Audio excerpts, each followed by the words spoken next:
Irmãos, o capítulo 5, dessa carta, o apóstolo Paulo foca a atenção da igreja para a conduta da vida cristã. Isto é, como eles deveriam proceder até a volta de Cristo. Isso tem a ver comigo e com você, porque tem a ver também com a nossa conduta de vida até que Cristo volte. A igreja não deveria gastar suas energias especulando a data e a época da segunda volta de Cristo, mas viver na santa conduta de vida trazida pelo Evangelho até Cristo voltar. Os cristãos não deveriam confundir a tribulação intensa que estavam vivendo com a grande tribulação profetizada por Jesus em Mateus 24. 3. Os cristãos não deveriam parar de trabalhar, não deveriam se intrometer na vida dos outros, não deveriam viver na imoralidade. Olha que conselhos bacanas de Paulo para a igreja. 4. O foco principal da igreja era testemunhar a salvação de Cristo como um filho da luz no mundo caído pelo pecado. 5. A igreja precisava progredir no conhecimento da graça de Deus, tendo a consciência de que Deus a destinou para a salvação em Cristo e não para a ira. Os versos 16 a 22, o apóstolo continua exortando a igreja para a vontade de Deus revelada em Cristo. No contexto da carta, a vontade de Deus está revelada nos versos 12 a 22, para que os crentes de Tessalônica não fiquem especulando e perguntando o seguinte: qual é a vontade de Deus para a minha vida? Está exposta lá. Está ali o que Deus requer da minha e da sua vida. Deus em Cristo, de modo claro, revela a sua vontade, assim como revelou para o seu povo no Egito, renovando sua promessa de redenção por meio da sua lei. Deus nunca deixou, na história da redenção, de revelar a sua vontade para o seu povo. É o que nós vamos ver aqui hoje, nesse contexto aqui dos versos 16 a 18. Vamos trazer para os nossos dias, os dias atuais.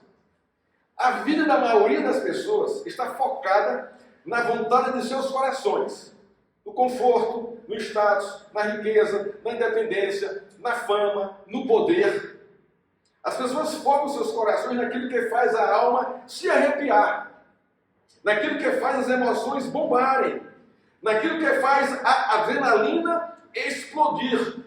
Tudo isto sem qualquer preocupação com a licitude, se é lícito ou não, e as consequências do que isso pode acontecer depois. Agora preste atenção: sonhos, desejos lícitos não são pecados, irmãos. Em si, o pecado existe quando o coração rejeita a submissão dos sonhos e dos desejos à vontade de Deus.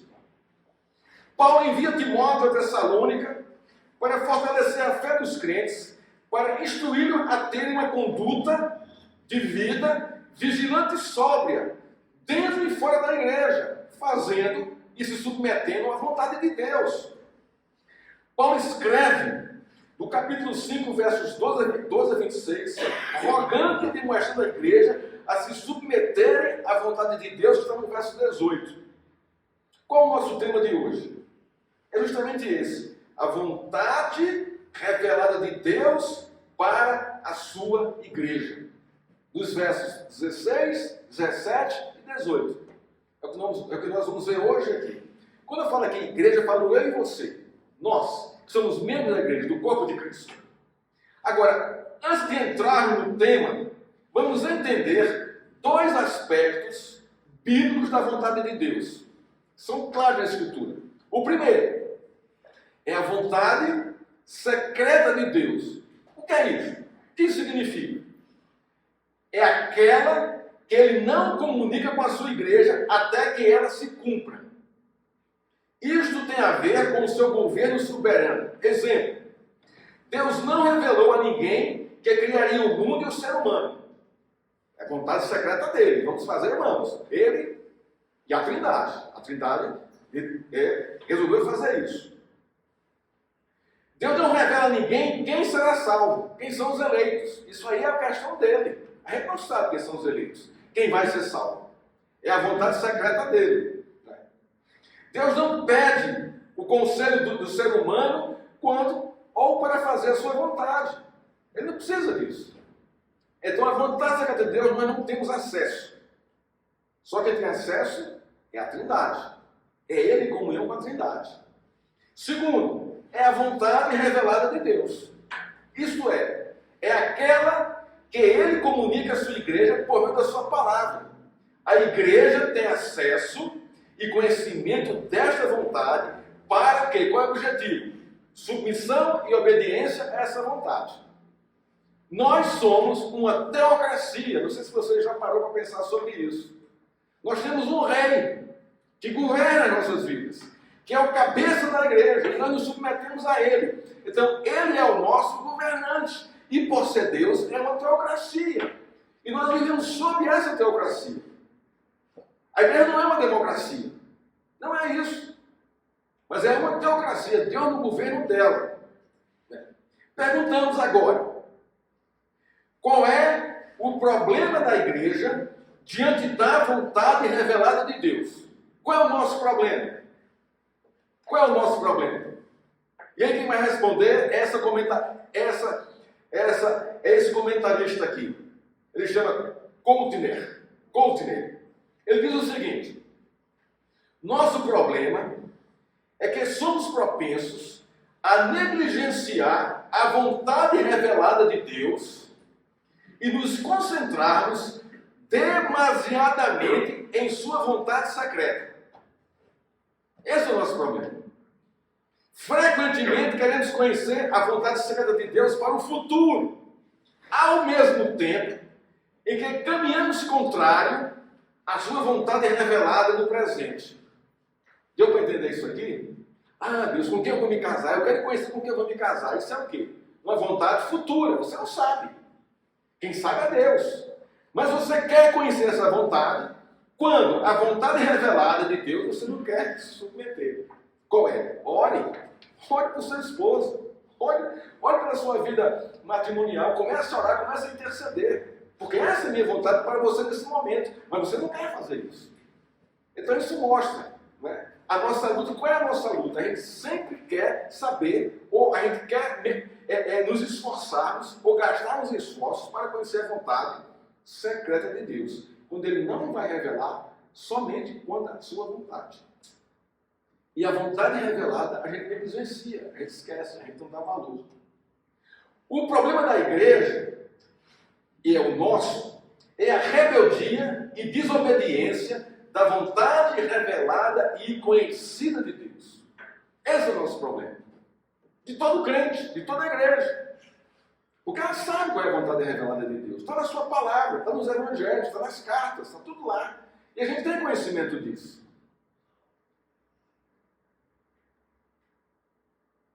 Então, irmãos, o texto que nós lemos nos ensinam 3 vontades de Deus reveladas para a igreja. A primeira, verso 16: regozijai-vos sempre, alegrai-vos sempre. Primeira vontade de Deus aqui está aqui para a igreja, para mim e para você. A segunda, verso 17: orai sem cessar. Vontade revelada de Deus. Não é secreta, é que Ele compartilhou com a sua igreja. E a última, verso 18: deem graças em tudo. É o que nós vamos trabalhar aqui essa noite. Essas 3 vontades reveladas de Deus para mim e para você. A primeira: regozijai-vos sempre, ou alegrai-vos sempre.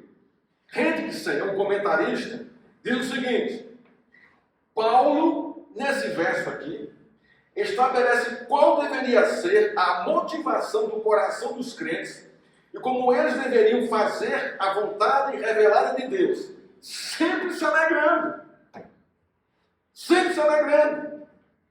Gente que está dizendo o seguinte: a alegria deveria ser sempre a motivação da igreja para se submeter à vontade revelada de Deus em sua palavra. No verso 16, o imperativo para o crente é: regozijai-vos sempre. A igreja, ou a alegria perene do crente, deveria estar fundamentada no poder da redenção de Deus, dispensar a sua vida por meio da salvação em Cristo Jesus. Esse deveria ser o foco. A redenção de Deus deveria inundar o coração dos filhos da luz de alegria, pois eles foram alcançados pela graça salvadora de Deus em Cristo Jesus. Por isso, alegrai-vos sempre no Senhor. Porque não somos mais escravos do pecado, nem do mundo. Somos libertos do poder do pecado em nossa vida. Irmãos, isso deve promover alegria no nosso coração. Deve nos motivar, nos alegrarmos no Senhor por tão grande e poderosa salvação, irmãos. Esse aqui é o foco.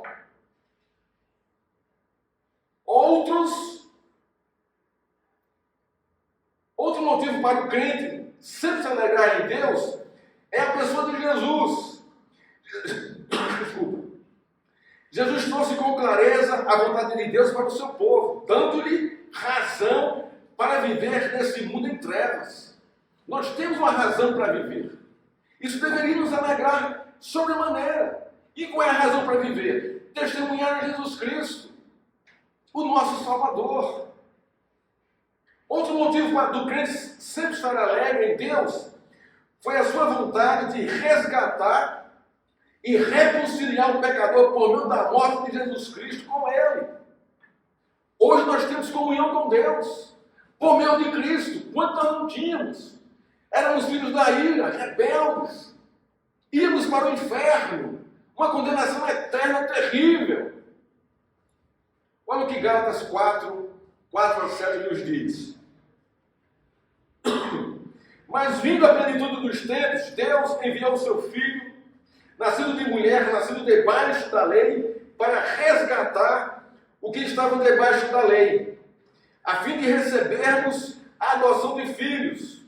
E porque sois filhos, Deus enviou ao nosso coração o Espírito de seu Filho, que clama, Abba, Pai. Portanto, já não é mais servos, mas filho. E se és filhos, és também herdeiros por Deus. Nesses versos aqui de Gálatas, irmãos, vemos claramente aqui a vontade redentiva de Deus revelada em Cristo Jesus para a sua igreja. Primeira, Deus o envia para resgatar o povo da condenação eterna. Segundo, Ele nos adota como filhos. Terceiro, Ele envia a nós o Espírito de Cristo para que nós o chamemos de Pai. Quarto, tornar seus filhos herdeiros do seu reino. Irmãos, se esta vontade revelada de Deus não alegra o nosso coração, algo está errado com o nosso cristianismo, com a nossa vida. Tem alguma coisa errada. Não está correta, não está certa isso. Muitos cristãos ainda não entendem a realidade do poder, da malignidade do pecado e nem o custo do sacrifício de Cristo para resgatar e quebrar o poder do pecado na vida do seu povo. Por isso não sabem se alegrar com a vontade revelada de Deus em Cristo Jesus. Não sabem, irmãos, porque não entenderam ainda quão destrutivo é o poder do pecado em nossa vida. Muitos cristãos continuam se alegrando com os pecadinhos de estimação escondidos às 7 chaves. Muitos, irmãos. Muitos se alegram com jogos de azar, pornografia, relacionamentos virtuais, imorais. Muitos. Muitos se alegram com o sentimento de poder e controle. Eu sou o cara, eu mando, eu faço o que eu quero, eu sou dono do meu nariz. Muitos se alegram com as facilidades do mundo, andam por ele sem levar a sua própria cruz. Muitos se alegram com seus desejos e planos, mesmo que eles estejam fora dos princípios e da vontade de Deus. Muitos se alegram de falar mal da igreja, dos irmãos, de tudo. Muitos se alegram com os primeiros lugares, com os elogios, com a aprovação, com o ego e com tudo isso aí. Muitos se alegram em controlar as pessoas, manipulá-las, usá-las, chantageá-las. Irmãos, isto é alegria do inferno, não é alegria bíblica. Não é alegria bíblica. Gálatas diz, ele nos resgatou e nos adotou como filhos em Cristo. Aqui está o fundamento básico da nossa alegria. Sempre nos alegrar com isso. Somos filhos de Deus, não porque nós merecemos, mas por causa de Cristo, que morreu em nosso lugar e nos trouxe a reconciliação com o Pai.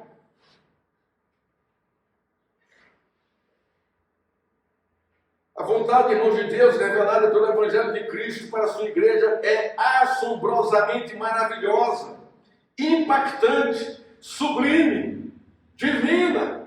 Não há nada nesta terra tesouro mais valioso do que a vontade de Deus para mim, para a sua vida. Não existe outra coisa. Todas as outras vontades, inclusive a nossa própria, pessoal do nosso coração, são nada, são passageiras e são manchadas pelo pecado. Não se comparam. Deus revelou em Cristo sua mais sublime e divina vontade. Em Cristo está o real sentido da alegria do crente fiel. Meu e seu. Por isso Paulo diz, regozijai-vos sempre. Alegre-se sempre, sempre alegres. Não importa as circunstâncias, não importa o momento, se é de fartura, se está faltando tudo, não interessa isso. Há algo maior, mais sublime, que move, que promove a minha alegria. Não são as coisas, não são as circunstâncias, mas é Cristo que vai nos levar para a sua glória eterna. Esse aqui é o ponto. São poucos os crentes que se dispõem a negar a sua vontade pela vontade de Cristo e sacrificar a sua vida fazendo a vontade do Pai, como Ele revela em sua palavra. Desculpe, irmãos. São poucos, mas deveria ser a grande maioria. Deveria ser a grande maioria. A igreja de Tessalônica recebeu a palavra de Deus debaixo de muita tribulação, mas com a alegria do Espírito Santo. Capítulo 1, verso 6. A igreja suportou a expulsão de Paulo e de seus cooperadores, suportou a perseguição dos judeus, suportou a injustiça das autoridades, suportou a rejeição dos parentes e amigos, por causa de Cristo. Observe no contexto da carta que a alegria do Espírito Santo tomava o coração desses crentes. A alegria deles não dependia das circunstâncias favoráveis, das bênçãos materiais, dos livramentos ou da prosperidade de Deus para a vida deles. Não dependia disso. E a circunstância, a realidade, não mostrava isso, mas o oposto. A perseguição da vida da igreja era provocada pela vontade de Deus, revelada no Evangelho da salvação. E este fato trazia alegria para a igreja. O verso 16 é um imperativo. Não é uma opção, ou algo que depende das emoções ou das circunstâncias da vida dos crentes. Não é, irmãos. Não é. E eu confesso aqui a vocês, irmãos, que nem sempre eu estou com essa alegria no coração. Na maioria das vezes eu não estou com essa alegria no coração. Pecado. Por quê? Porque Cristo ainda não está totalmente, irmãos, entronizado em meu coração. E qual é a minha luta? Qual é a minha oração sem cessar? Deus, toma o meu coração. Toma o meu coração, Senhor. Amarra-o a ti.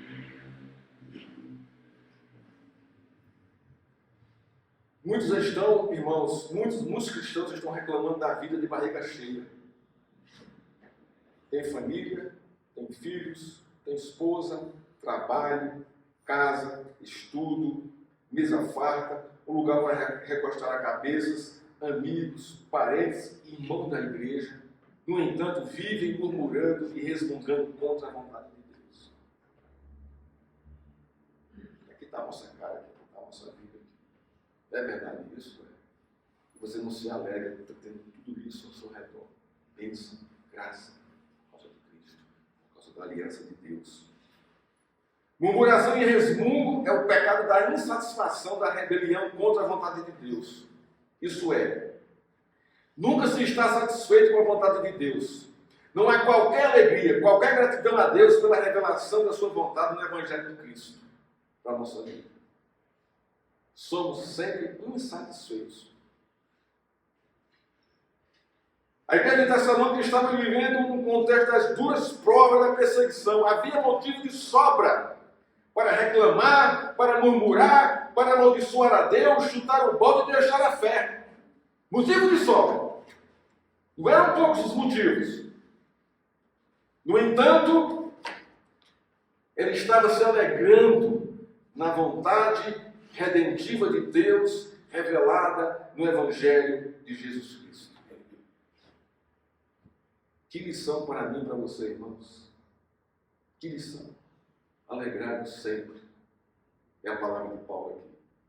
A alegria do crente não depende das circunstâncias. Não deveria, irmãos, favoráveis em sua vida. Nem das bênçãos materiais de Deus. Não deveriam depender. Em hipótese alguma. Mas deveriam depender do próprio Deus, da sua pessoa. Do que Ele fez pela sua igreja, por mim e por você.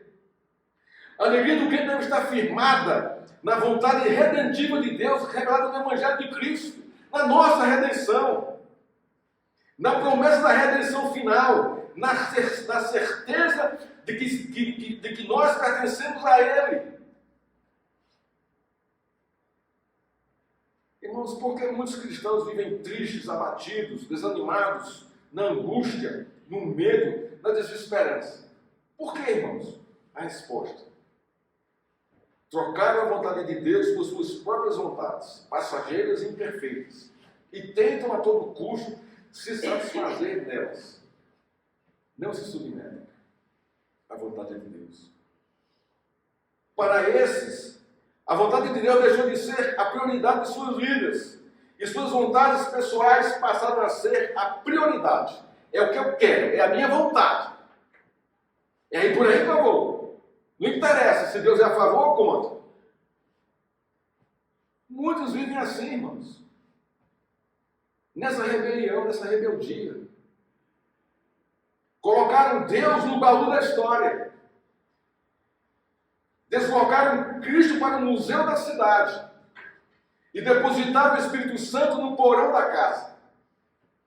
É o que eles estão fazendo. E são o que se dizem crentes, dentro da igreja. É uma bênção. Caminha com ele uma milha, sai com ele. Conhece as atitudes, o testemunho, para ver se condiz com o que ele professa. Profissão de fé. É coisa muito séria. Os irmãos vêm aqui na frente da igreja, professam a fé, o compromisso com o Senhor, o compromisso com a igreja, o compromisso de santidade, em busca do Senhor. Mas muitos irmãos não levam a sério isso. É uma coisa proforme.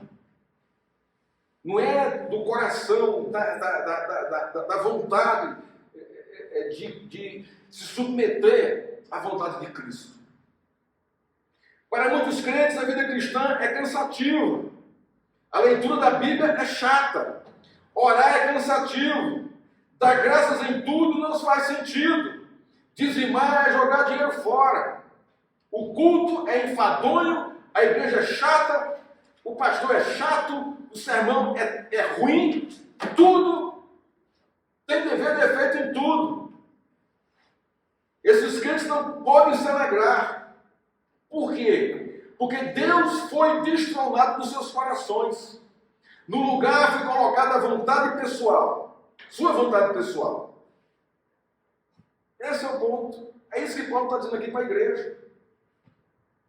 Não caia nessa. Não caminhe por esse caminho. Morris, outro comentarista, diz o seguinte: os cristãos do Novo Testamento pensavam mais em seu Senhor do que em suas dificuldades. mais nas riquezas espirituais em Cristo do que na sua pobreza na terra, mais em seu glorioso futuro com o Redentor, né, do que com o passado triste. Olha o foco de grande maioria dos cristãos do primeiro século, quando eles estavam com a mente e o coração. Ayrart, outro comentarista, diz o seguinte: como não podem se alegrar, ainda em meio da adversidade, pessoas que receberam o perdão de seus pecados, pessoas que têm a paz de Cristo e o amor de Deus, pessoas que são livres do pecado e da condenação eterna e que possuem a promessa da glória eterna. Como não se alegrar com essa realidade, com esse fato? Não tem como, irmãos. Nós temos que nos alegrar com isso. Graças a Deus. Senhor, eu me alegro no Senhor. A minha alegria é o Senhor, mesmo independente de qualquer circunstância que eu esteja passando. Porque o Senhor é fiel à sua palavra, o Senhor é fiel à sua promessa. E a seu tempo tudo se cumprirá. E nós seremos, irmãos, redimidos eternamente. Irmãos, a vontade de Deus é: alegrai-vos com a boa nova de Cristo. Alegrai-vos no Senhor. Isso não é uma utopia, uma ideologia religiosa, nem uma frase de efeito motivacional, mas a vontade de Deus para a sua igreja. Alegrem-se, pensem nisso, se deleitem nisso, meditem nisso e deixem o Espírito Santo alegrar o coração de vocês. Segunda vontade de Deus aqui no verso 17: orai sem cessar. A oração, irmãos, a adoração e a proclamação do nome de Deus se inicia na Bíblia em Gênesis 4, 26. Diz o texto: de Assete nasceu também um filho, do qual pôs o nome de Enos. Foi nesse tempo que se começou a invocar o nome do Senhor. Olha que coisa interessante. Gênesis 4, 26. Então, em Gênesis 4, 26, há o registro do início da prática da oração. Esse aqui é o ponto. O contexto anterior, ou os versos anteriores, né, o verso 25, 24 e 23, de Gênesis capítulo 4, revela o poder desastroso do pecado se multiplicando na humanidade, de modo desenfreado, através da vida de Lameque, descendente de Caim. Há dois fatos no contexto de Gênesis capítulo 3, capítulo 4, que leva a descendência de Sete a orar, a clamar e a suplicar a Deus. Dois fatos claros aqui. O primeiro fato, era a promessa do Redentor de Deus em Gênesis 3,15. Eles clamavam por isso. E o segundo fato, é a depravação do coração humano registrado pela descendência de Caim, do testemunho de Lameque. Gênesis 4, 23 e 24. Dois fatos claros aqui que motivaram a geração de Caim começar a clamar a Deus pela redenção e pela sua justiça. Desses, o fato é, desde os dias de Sete, o povo de Deus ora ao Senhor pedindo a vinda do Redentor e sua justiça contra o pecado. Jesus renovou, avivou, motivou, ensinou os seus discípulos a orarem, dando continuidade a essa prática iniciada na descendência de Sete. Isso está em Mateus 6,5, Lucas e João 17. Outro fato é, em nossos dias, na vida de muitos crentes e igrejas, a oração foi negligenciada, esquecida e abandonada. Isso é a realidade. Não oramos, e se oramos, oramos errado, sem foco no reino de Deus e em sua vontade. Nossas orações estão limitadas a nós mesmos, às nossas necessidades, projetos, prosperidade e conforto. Tiago, capítulo 4, versos 2 e 3 diz: nada têm, falando para a igreja, porque não pedem, porque não oram. Pedem, e quando pedem, não recebem, porque pedem mal, para esbanjarem seus prazeres e seus confortos. O que é que Tiago aqui está dizendo? A igreja não sabe orar como se deve orar. O foco da igreja é outro, fora do reino de Deus. O foco da igreja é a sua necessidade pessoal, não sai disso. É eu, sou eu, é a minha necessidade, tal. Mas o que é que tem a ver isso com o reino de Deus? O que é que tem a ver isso com a vontade de Deus em oração? Irmãos, Deus diz, buscar em primeiro lugar o seu reino, e essas coisas vos serão acrescentadas. A gente faz o inverso, quando a gente ora. A gente ora pelas nossas necessidades e espera que o reino de Deus venha. Mas não é assim que funciona. Buscar, orar pelo reino de Deus. A igreja ocidental, desde os séculos passados e desta geração, vive na abstinência da oração. As facilidades da vida, o poder da tecnologia e as ofertas do mundo oferecendo uma vida melhor, minimizou as necessidades dos crentes orarem. O que é que isso aqui está nos dizendo? Nós estamos amando esse mundo e não queremos sair dele. Senhor, aqui está bom demais.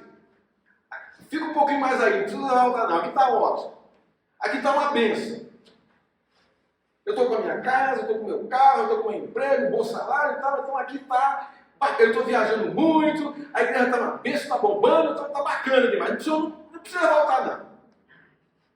Essa é a realidade da igreja ocidental, a nossa realidade é essa. Irmãos, isso é um desvio de propósito imenso.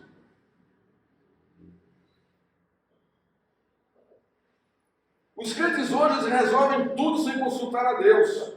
Tomam decisões sem o conhecimento de Deus, casam e se dão em casamentos, sem o menor pudor de conhecer a vontade de Deus, por meio da oração.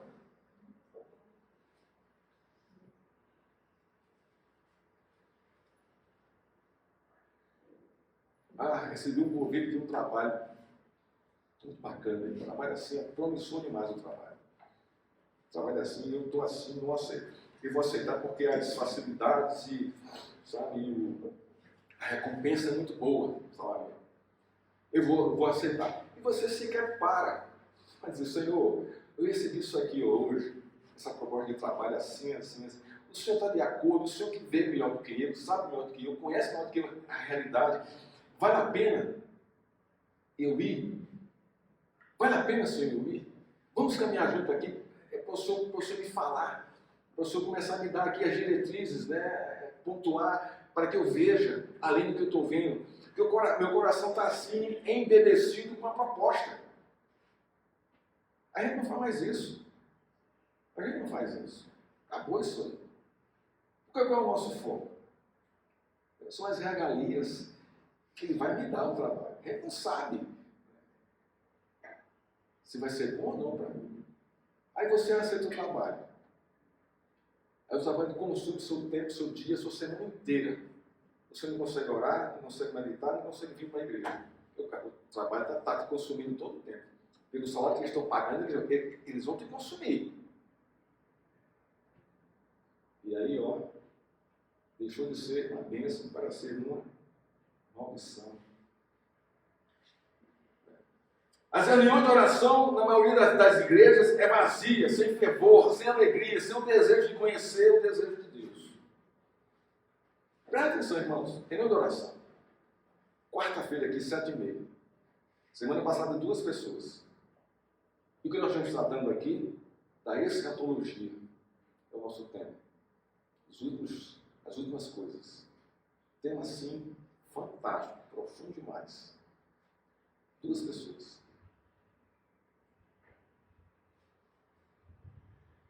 Reunião de oração. As reuniões de oração em nossos dias estão limitadas às necessidades pessoais e nada tem a ver com os propósitos eternos de Deus para a sua igreja. Obreiro, venha o teu reino, seja feita a tua vontade, manda mais obreiro, abençoa a igreja perseguida, nos levanta como mantenedores, nos levanta como enviadores de missionários. Isso não sai da oração. Você não vê oração desse jeito. Você não vê. Você clamando, chorando pela igreja perseguida. Senhor, tem misericórdia, fortalece a igreja e tal. Você não vê isso mais. Você não vê isso. O que é que você vê? Senhor, eu preciso disso, eu preciso daquilo, eu estou passando por isso, eu estou passando por aquilo, eu. Irmãos, faz parte orar por mim mesmo, faz parte. Mas esse não é o propósito central. O propósito central é a vontade de Deus. E o Senhor nos ensinou na oração do Pai Nosso. Claramente ali, logo de início. Como é que ele disse? Pai Nosso que está nos céus. Primeira coisa, seja santificado o teu nome. Eu vou orar para que meu testemunho santifique o nome de Deus. Quem está em foco aqui? Deus. Venha o teu reino. Ele está dizendo assim, eu sou o Pai Nosso. Seja feita a tua vontade, assim na terra como no céu. Tudo vontade de Deus. Não é a nossa ali. Ali a nossa submissão é clamar pela vontade dele, o reino dele, a sua santificação, é honrar o nome dele. Aí depois vem, pão nosso de cada dia dai-nos hoje. O pão nosso de cada dia. Limita o dia. Não é de todos os dias do ano todo, do mês todo, não, irmãos. É uma necessidade básica. Só isso, mais nada. Para nós. Ali a gente amplia, a gente diminui os dois primeiros pedidos e amplia o terceiro. E depois vem o perdão. A vontade de Deus é que eu perdoe as pessoas. Qual o uso imperativo? Orai sem cessar. Orai sem cessar. Isso significa uma comunhão pessoal contínua com Deus e a consequência de estar em sua presença durante todo o tempo, o dia todo dia. Isso é orar sem cessar. Oração, irmãos. Move a igreja. Enche a igreja. Multiplica a igreja. Avança com a igreja. Igreja que não ora não cresce. Não cresce, irmãos. Porque Deus deixou a oração com esse propósito de comunhão com Ele, comunicação com Ele, de estarmos em conversa com Ele, colocando Ele nos nossos projetos, na nossa vida, e querendo fazer a vontade dEle.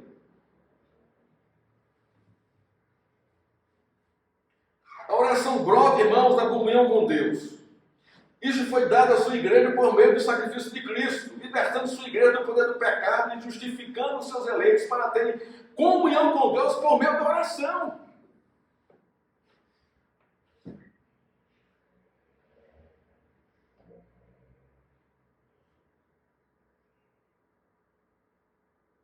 Paulo tinha a preocupação de que a perseguição extrema em Tessalônica e os distúrbios internos pudessem matar a oração da igreja e a alegria trazida pela salvação em Cristo. Por isso ele diz, orem sem cessar a Deus. Deus não está surdo, nem seus ouvidos tapados à oração sincera do crente. Ele ouvirá e virá em seu socorro. Ele responderá ao seu clamor, alegrando o seu coração.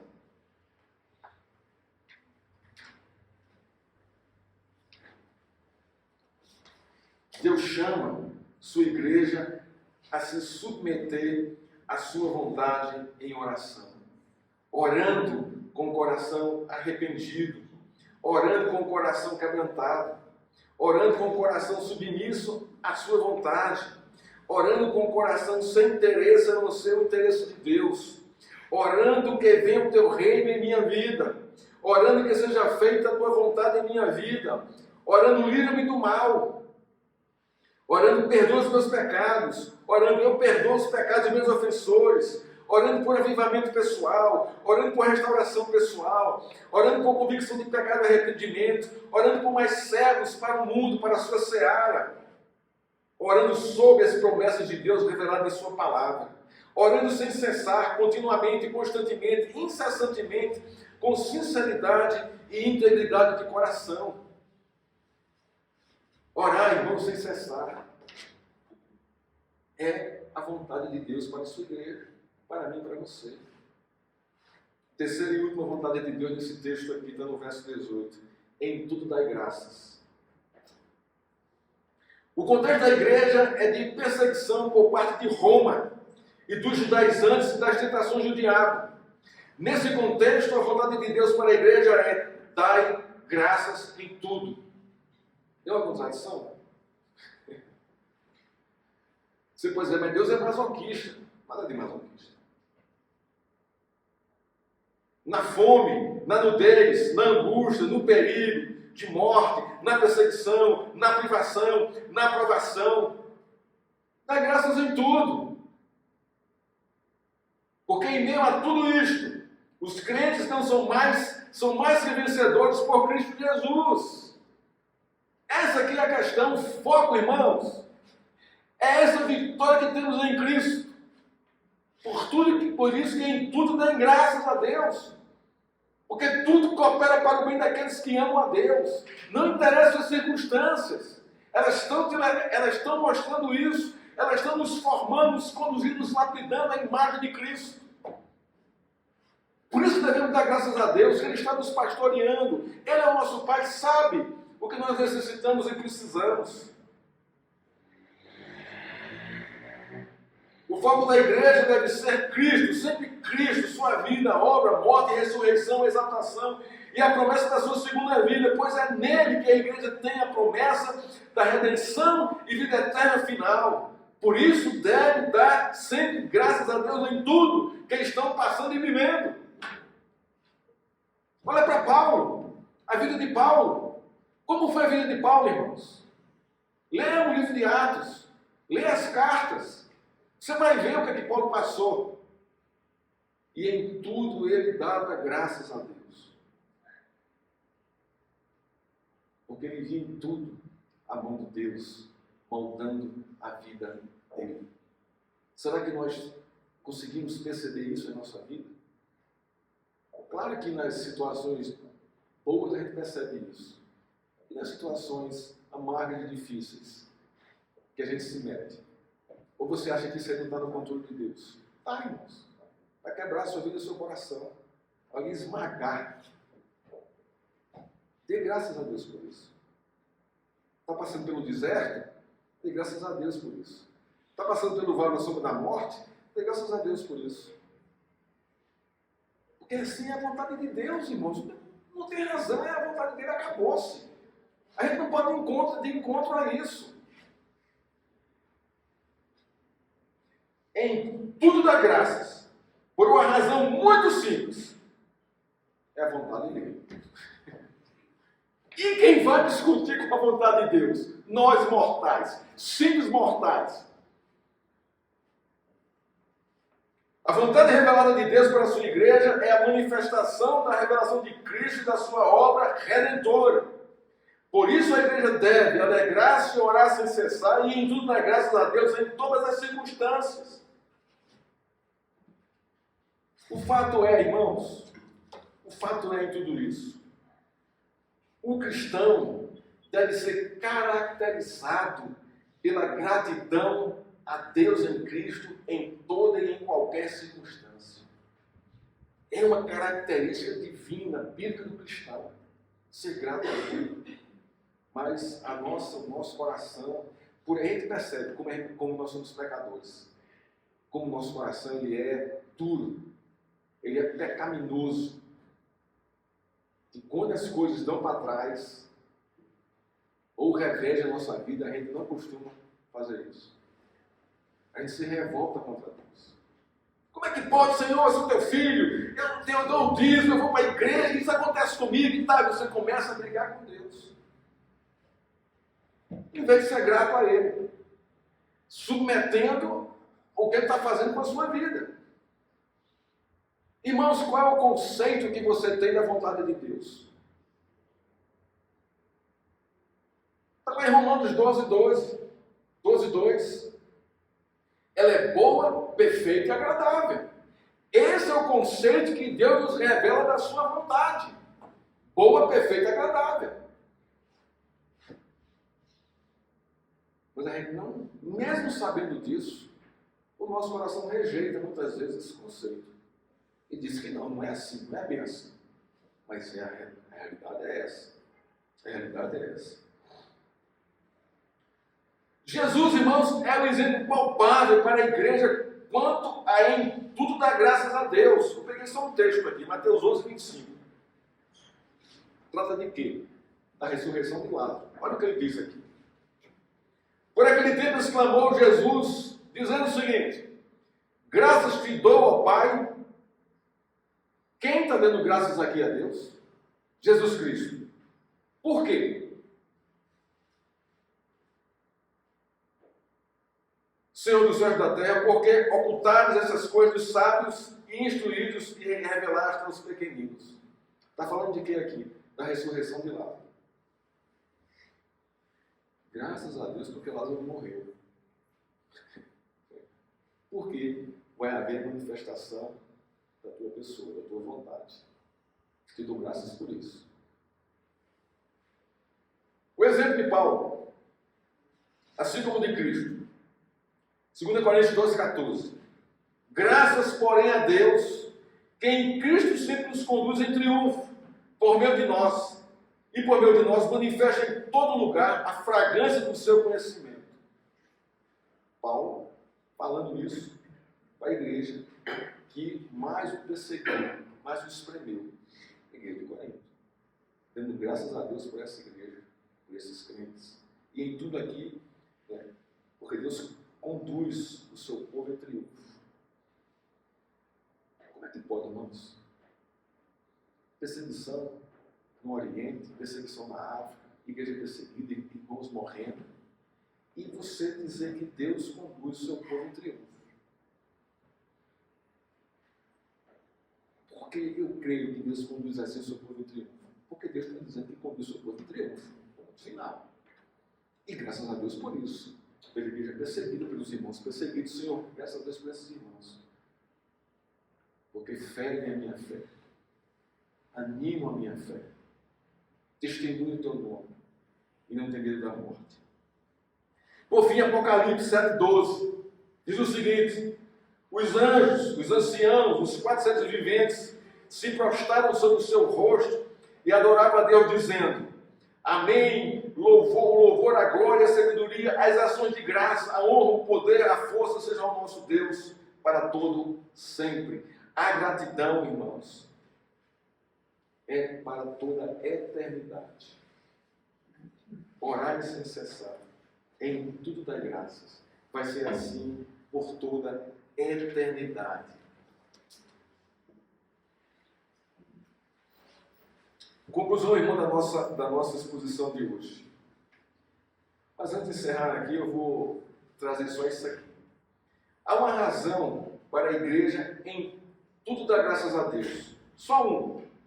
Só uma razão. Porque é a vontade de Deus em Cristo para a igreja. Isso basta para mim e para você. É a conclusão desse ponto aqui. Vamos encerrar aqui o texto dizendo o seguinte. Verso 24. Deu um capítulo aí. Fiel é o que vos chama, o qual também o fará. O apóstolo Paulo ordenou à igreja até 3 atitudes diante de Deus.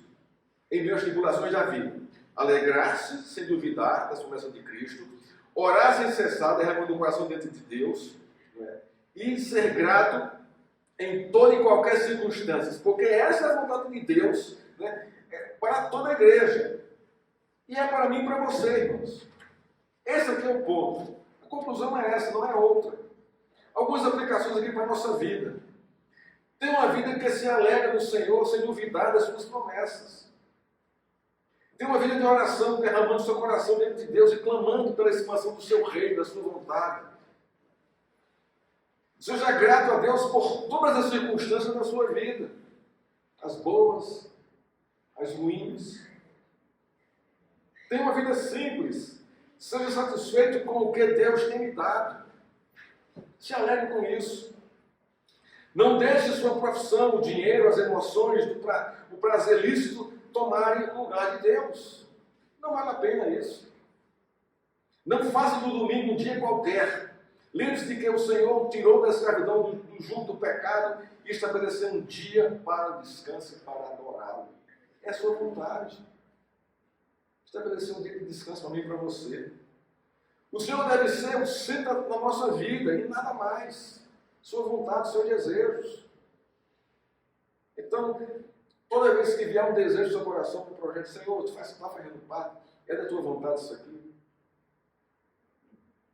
É isso que é para a minha vida mesmo. Vamos caminhar aqui um pouquinho aqui para descobrir aqui o que diz a palavra a respeito disso aqui. E você abre as escrituras e Deus vai te falando. Leia, estude, medite em sua palavra, ore ao Senhor.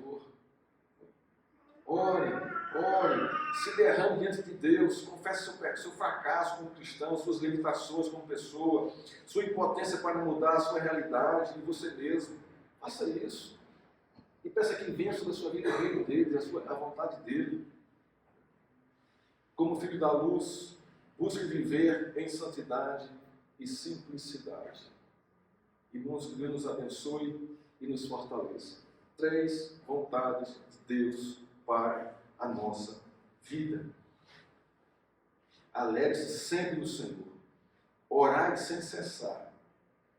E em tudo dá graça, porque essa é a vontade de Deus em Cristo Jesus. Que Deus, irmão, nos abençoe e nos fortaleça.